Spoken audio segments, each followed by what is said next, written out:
పఠనం మనస్సు మరియు శరీరంపై శక్తివంతమైన ప్రశాంతమైన ప్రభావాన్ని చూపుతుంది.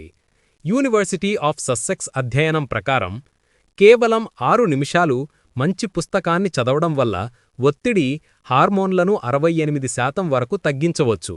ఇది విశ్రాంతి కోసం అత్యంత ప్రభావవంతమైన పద్ధతుల్లో ఒకటిగా నిలిచింది.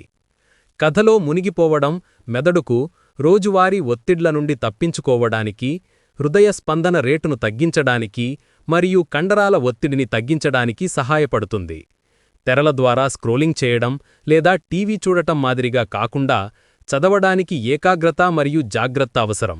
ఇది ఆందోళనల నుండి దృష్టిని మళ్లిస్తుంది. సంక్షిప్తంగా, రోజుకు కొన్ని పేజీలు కూడా చదవడానికి సమయం కేటాయించడం మానసిక శ్రేయస్సును గణనీయంగా మెరుగుపరుస్తుంది మరియు ఒత్తిడి స్థాయిలను తగ్గిస్తుంది.